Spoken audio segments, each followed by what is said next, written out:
عشاء کے وقت کی بات کر رہا ہوں. عشاء کے وقت چپل ہم دور نکال دیا کرتے، پیدل چل کر کے تھوڑی دور ہمیں جانا تھا. اتنی دیر میں ہی ہمارے تلووں کے اندر پورے عجیب سی گرمی ایسی لگی کہ بعد میں دیکھا، محسوس کیا. میرے عزیزوں، میں یہ شکایت کے طور پر نہیں کہہ رہا ہوں، صرف یہ بتا رہا ہوں کہ پتھر کتنے گرم ہوتے ہیں رات کے وقت جب اتنے گرم تھے. اب میں حقیقی بات بتانا چاہتا ہوں. ظہر کے وقت میں نے دیکھا، جانے کی ہمت نہیں تھی، دور کھڑے تھے جنت البقیع کے پاس. ایک بندے کو ہم دیکھ رہے تھے ننگے پیر پیدل انہی پتھروں پر چلتا ہوا باب السلام کی طرف گیا. کسی اور کے چلنے کی ہمت بھی نہیں ہے، بغیر چپل کے گیا باب السلام میں اندر داخل ہوا. سلامی پیش کیا، وہاں سے جلدی نکال دیتے ہیں پولیس والے، سلام کرو نکل جاؤ. نکل آیا. باہر آنا ایسا ہے کہ پیر رکھو تو چیخ نکل جائے گی تمہاری، لیکن انہی میں وہ آرام سے چلتا ہوا یہاں تک آیا. دوبارہ پھر باب السلام گیا، چلتے ہوئے واپس گیا، پھر داخل ہوا، سلام کیا، تھوڑی دیر کے بعد دیکھے پھر باہر نکل آیا، پھر اسی گرم پتھروں پر پھر چلتے ہوئے باب السلام کی طرف گیا. کافی دیر تک دیکھتا رہا، نہ جانے وہ کب تک اس طرح ادھر سے جاتا تھا، سلام کر کے پھر آتا تھا، پھر انہی پتھروں پر. میں نے محسوس کیا کہ اگر 2 منٹ کوئی اس پتھر پر چلے تو اس کے نیچے، پیروں کے نیچے جل جائے گا، آبلے پڑ جائیں گے. لیکن گھنٹوں وہ بندہ چلتا رہا صرف حضور کو سلام پیش کرنے کے لیے. سچ مانو میرے عزیزوں، آنکھیں بھیگ گئیں، جسم پہ کپ کپی طاری ہو گئی. میں نے یاد کیا، یا رسول اللہ، یہ صرف اور صرف تمہاری محبت کی تاثیر ہے. آج ہمیں احساس ہو گیا کہ بلال حبشی گرم سل کو کیسے برداشت کرتے تھے. اگر میرے مصطفیٰ سامنے ہو تو پھر آگ بھی ٹھنڈی نظر آنے لگتی ہے، پتھروں کی گرمی بھی نرم اور ٹھنڈی محسوس ہونے لگتی ہے. ان عاشقوں کو ہم نے دیکھا، ان گرم پتھروں پر وہ چل کر بار بار سلام کے لیے جا رہے ہیں. یقیناً تلووں میں آبلے پڑے ہوں گے، زخم آئے ہوں گے، لیکن اگر اس سے پکڑ کر پوچھتے تو شاید وہ یہی بتاتا کہ میرے تلووں کی کیا حیثیت اس حسین گنبد کے سامنے، میرے پیروں کی کیا حیثیت اس عظیم بارگاہ کے سامنے.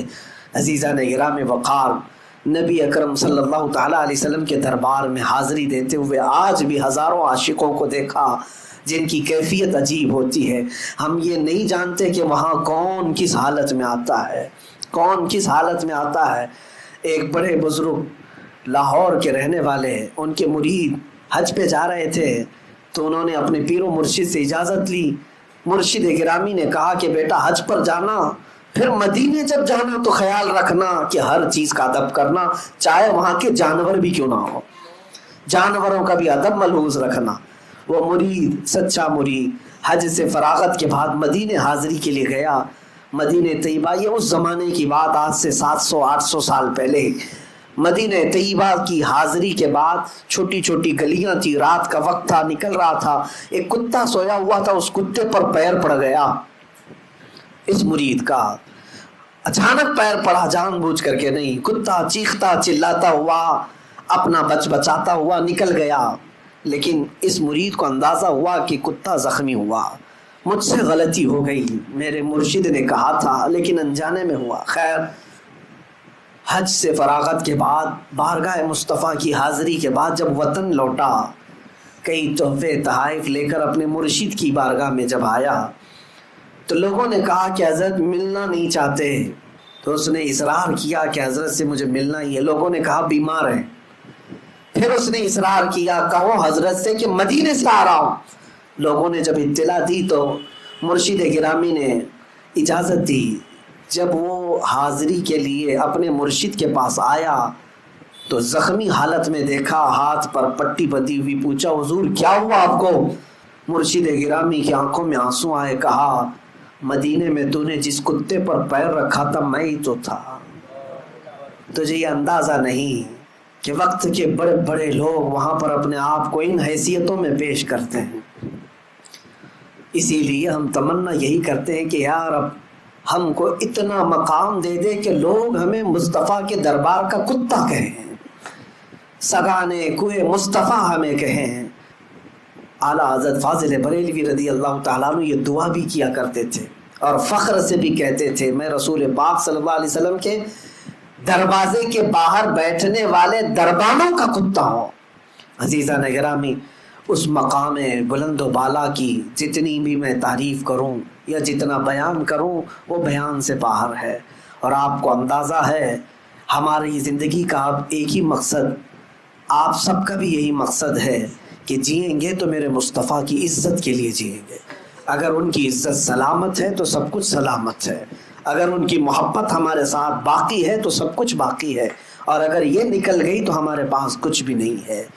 اسی لیے بلے شاہ میاں رحمۃ اللہ علیہ فرمایا کرتے تھے جس دل میں حضور کی محبت نہیں ہوتی اس دل میں کتے رہتے ہیں، دنیا کے کتے ہیں، خنزیر ہوا کرتے ہیں۔ اس دل کو کبھی بھی اس محبت سے خالی مت کرنا۔ آج کے بعد تمنا یہی رکھو، حاجی جائے یا حاجی آئے تمہاری آنکھیں بھیگ جانا چاہیے۔ اس لیے میں نہیں کہہ رہا کہ میری عزت کریں، اس لیے کہ اس عظیم مقام کو دیکھ کر کے آ رہا ہے جس پر جبرائیل امین کی پہرہ داری ہوا کرتی ہے، اس عظیم دربار سے یہ لوٹ کر کے آ رہا ہے جہاں پر صبح 70,000 فرشتے سلامی کے لیے آتے ہیں تو شام کو 70,000 فرشتے سلامی کے لیے آتے ہیں۔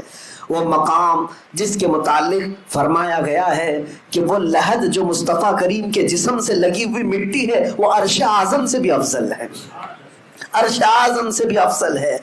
نبی پاک صلی اللہ تعالیٰ علیہ وسلم کے دربار میں جینا میرے عزیزو یہ حقیقت میں جینا ہے۔ میں نے مرشد گرامی حضور تاج الشریعہ رحمۃ اللہ تعالیٰ علیہ کو یہ کہتے ہوئے بھی سنا ہے کہ وہ اپنے اشعار میں بھی یہ کہتے تھے داغ فرقت طیبہ قلب مزمحل جاتا، کاش گنبد خضرا دیکھنے کو مل جاتا۔ انہی میں انہوں نے تمنا یہ کی ہے کہ اگر حضور کے دربار میں موت آ جائے تو اے لوگوں سمجھ لو حقیقت میں وہ زندگی مل گئی، زندگی مل گئی۔ یہاں کا جینا تو ہم دیکھ رہے ہیں یہاں جی کر کے بھی موت کی طرح ہے، مردار کی طرح لوگ جیتے ہیں، لیکن جنت البقیع کو کئی مرتبہ دیکھو تمہاری پیاس نہیں بجھتی، وہ قبرستان ہے اور اس قبرستان کو کچھ بھی سجایا نہیں گیا، صرف اور صرف ریتیلی مٹی کا قبرستان ہے، قبروں کے صحیح نشان بھی نہیں ہے، لیکن میں گھنٹوں کھڑا رہا ہوں قبرستان میں۔ جنت البقیع سچ کہوں اللہ کی قسم میں کہتا ہوں بڑے بڑے محلات سے زیادہ مجھے وہ خوبصورت نظر آتا ہے۔ کیوں؟ اس لیے کہ وہاں لیٹا ہوا ہر کوئی قبر میں اگر کچھ دیکھ رہا ہوگا تو اس ہرے گنبد کو دیکھ رہا ہوگا، سامنے ہی گنبد خضرا ہے۔ جتنوں کو بھی وہاں لٹایا جاتا ہے میرے مصطفیٰ کے پڑوس میں لٹایا جاتا ہے۔ میرے عزیزوں بزرگوں نے فرمایا، ایک بندے نے سوال کیا تھا اپنے پیر و مرشد سے، حضور یہ تمنا کیوں کرتے ہیں کہ بزرگوں کے دیار میں ہمیں موت آ جائے، وہاں پر ہمارا دفن ہو جائے؟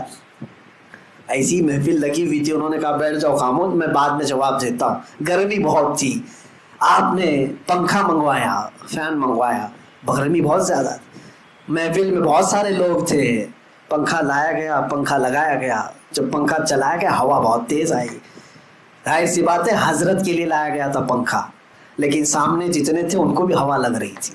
اس مرید سے حضرت نے کہا یہ پنکھا کس کے لیے ہے؟ کہا یہ آپ کے لیے۔ کہا ہوا تو تجھے بھی لگ رہی ہے۔ کہا اسی لیے ہم تمنا کرتے ہیں بزرگوں کے دربار میں دفن ہونے کی کہ رحمتیں ان پر برس رہی ہوتی ہیں، چھینٹے ہم پر بھی پڑ جائیں گے۔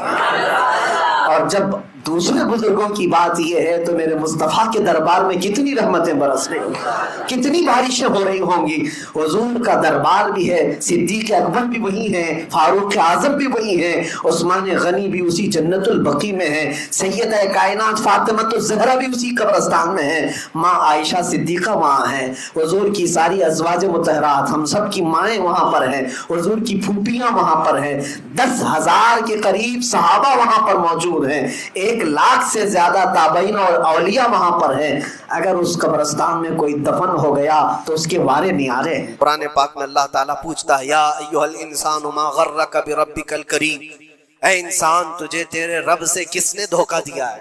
کون ہے جو تجھے تیرے رب سے دور کیا ہے؟ یہ تمہاری دکانیں، یہ تمہاری جائیداد کا حساب کتاب، یہ تمہاری اولاد کی محبت، تمہاری بیویوں کی محبت، یہ وہ ساری دنیا ہے جو تجھے اللہ کی عبادت سے دور کیے جا رہی ہے۔ کیوں وقت پر تمہاری نماز ہوتی نہیں؟ ریزن خود تلاش کر لینا آپ جا کر کے. ظہر میں کہاں تھا, کون سی چیز نے مجھے نماز سے روکا تھا, عصر میں کہاں تھا, کس چیز نے مجھے سجدہ کرنے سے دور کر دیا. ریزن آپ خود ڈھونڈو, روزانہ آپ خود ڈھونڈو. مغرب میں کیوں سر نہیں جھکا پایا میرے رب کی بارگاہ میں, کون سی چیز مجھے روکی تھی. کیا میں دکان پر بیٹھا تھا؟ تو وہ دنیا ہے جو دھوکہ ہے جو تجھے اللہ سے دور کر رہی ہے. یا تم دوستوں کے ساتھ بات چیت میں بیزی ہو گئے تھے, تو یہ دوست شیطان ہیں جنہوں نے تجھے اللہ سے دور کیا تھا. یا کوئی اور چیز تھی, موبائل میں بیٹھا تھا, گیم کھیل رہا تھا, یہ وہ دنیا ہے جو تجھے اللہ سے دھوکہ دی ہوئی. ٹی وی میں بیٹھا تھا, میچ میں بیٹھا تھا, کھیل کود میں تھا. یہ ساری چیزوں کا ریزن آپ خود ڈھونڈو. یہ عبادتوں سے کون ہے جو مجھے دور کیا ہے, اللہ کریم کی بارگاہ میں سر جھکانے سے کون سی چیزیں روک رہی ہیں مجھے بتاؤ. قسم رب ذوالجلال کی, آج کسی نے تمہارے گردن پر تلوار رکھی ہے کہ اگر سجدہ کرو گے تو کاٹ دیے جاؤ گے, مار دیے جاؤ گے. کسی نے تم کو نیزہ دکھا کر کہا کہ مسجد جاؤ گے تو گھونپ دیا جائے گا. کوئی چیز نہیں ہے, تمہارا نفس ہے جو تمہیں دور کیا ہوا ہے. تمہاری اپنی وہ چیزیں ہیں جن کو تم دل سے لگائے ہوئے ہو. اللہ کریم کی بارگاہ میں آنے کے لیے جو اہمیت تمہیں دینا چاہیے وہ دوسروں کو اہمیت دینے لگ گئے. اسی لیے ایک بزرگ نے کیا خوب کہا تھا, وہ اپنے مرید کی دکان میں گئے, بہت بزی شیڈول تھا اس مرید کا, دکان میں اتنے گاہک ہوتے تھے, بھیڑ ہمیشہ, وقت ہی نہیں ملتا تھا بیچارے. لیکن پیر صاحب آئے ہیں دکان میں تو عزت و احترام ہونی چاہیے. اپنے مرشد کو اس نے بلایا, کرسی پر بٹھایا, بہت دیر تک وہ اس کی دکان میں پڑھتے رہے, بیٹھے رہے. وہ بھی خوش باش تھا, پیر صاحب آئے پڑھے تو اور برکت, اور اس کو وقت ہی نہیں ہے. تھوڑی دیر کے بعد پیر و مرشد نے اس کے دکان کی چیزیں اٹھا کر کے جو ڈبے وغیرہ تھے سونگنے لگے. یہ سونگا, وہ سونگا. اس مرید نے پوچھا, حضور یہ آپ کیا کر رہے ہیں, کیا سونگ رہے ہیں؟ کہا میں یہ دیکھ رہا ہوں کہ ان ڈبوں میں کہیں تو پخانا تو نہیں کرتا, کہیں تو اپنی حاجت اسی میں تو نہیں کرتا. اس نے کہا کیوں آپ ایسا کہہ رہے ہیں؟ کہا تو جتنا بیزی ہے جانے کا موقع کہاں ملتا ہوگا, یہی تو اپنا ٹوائلٹ بھی کرتا ہوگا. اس نے کہا حضور اتنا وقت تو نکال لیتا ہوں, طہارت کے لیے جا سکتا ہوں, استنجا پخانے کے لیے تو جا سکتا. زوردار تماچا انہوں نے لگایا. اپنے پیٹ کی گندگی نکالنے کے لیے تیرے پاس وقت ہے, اس رحمان کے دربار میں سر جھکانے کے لیے تیرے پاس وقت نہیں. تو نے کس چیز پر اپنی پوری اپنا دل لگا رکھا ہے. یہ تھی ان کی تربیت. حقیقت ہے میرے عزیزوں, ہم اگر ریزن ڈھونڈیں تو چھوٹی چھوٹی چیزوں کے لیے ہم اپنا وقت بھی دیتے ہیں, پیسے بھی دیتے ہیں. لیکن اللہ کریم کے ساتھ تمہارا کیا سلوک ہے؟ یہ حدیث سنا کر میں بس ختم کرتا ہوں. اللہ کریم خود فرماتا ہے, یہ حدیث قدسی ہے. حدیث قدسی اس کو کہتے ہیں فرمان اللہ کا ہے, زبان رسول اللہ کی. اللہ فرماتا ہے انا عند ظنی عبدی بی, بندہ میرے متعلق جیسا گمان کرتا ہے میں اس کے ساتھ ویسا سلوک کرتا ہوں. تم اللہ کریم کے لیے کیا مقام رکھتے ہو اپنے دل میں؟ اللہ کی بارگاہ میں آتے ہو تو کس طرح؟ اسی لیے حضرت رابعہ بصریہ رضی اللہ تعالیٰ عنہا کو ہم نے سنا ہے کہ جب وہ نماز کے لیے جاتی تو دلہن کی طرح سج کے جاتی تھی, پورے تیار ہو کر. پوچھا ان سے کسی نے تو وہ کہتی تھی میں چاہتی ہوں کہ اللہ نے جتنی نعمتیں مجھے دی ہیں اس بادشاہ کو نہ دکھاؤں تو پھر کس کو دکھاؤں؟ اس بادشاہ کی بارگاہ میں جا رہی. دنیا والے سیٹھوں کے سامنے جانے کے لیے سجدے سورتے ہیں, میں خلاق العالمین کی بارگاہ میں جانے کے لیے سجدے. اور ہمارا کیا مزاج ہے؟ ہم نے دیکھا ہے مسجد میں آنے کا انداز کس کا کیسا ہے. تم بادشاہ دو جہاں کے دربار میں آ رہے ہو تو کس انداز سے آنا چاہیے. یہ ساری چیزیں آپ ذہن میں رکھو. اللہ کریم کے لیے تمہارے دل میں کیا مقام ہے؟ ظاہر سی بات ہے تمہیں آج بھی اپنے پیٹ کی غلاظت نکالنی ہو کہیں راستے پر تو شوچالیہ ڈھونڈتے ہیں اور پیسے دے کر کے جاتے ہیں. مسجد کی کیا کیا چیزیں مفت میں استعمال کرتے ہیں. کبھی اس کا خیال آتا ہے کہ ہم یہاں کی اے سی, یہاں کے پنکھے, یہاں کے قالین, یہاں کا پانی سب کچھ استعمال کرتے ہیں, لیکن مسجد میں جو ڈبہ گھومتا رہتا ہے تو لوگوں کو ایسا لگتا ہے کہ یہ تو صدر سیکریٹری کے لیے گھومتا ہے, یہ کمیٹی کے لیے جاتا ہو. آپ اس وہم و گمان سے نکل جاؤ. اللہ کی بارگاہ میں 1 روپیہ بھی جو دیا جاتا ہے وہ شمار ہوتا ہے دنیا بھر کے تمام دولتوں سے زیادہ عزیز اللہ کی بارگاہ میں وہ پیسہ ہے جو یہاں صفوں میں آپ نے اللہ کے نام پر دیا ہوا. اپنی عادت رکھو کہ مسجد کے لیے ہمارے دل میں کیا احترام ہے. دوسری دنیاوی کسی بھی چیز کو دیکھنے کے لیے ٹکٹ دیتے ہیں, وہاں چھوٹی موٹی چیزوں کو خرچ کرنے کے لیے ہم بے پناہ پیسے خرچہ کرتے ہیں. پان میں, بیڑی میں, سگریٹ میں, تھوکنے میں کتنے پیسے برباد کیے جاتے ہیں. اللہ تبارک و تعالیٰ کے نام پر جب بات آتی ہے تو کیوں دل پر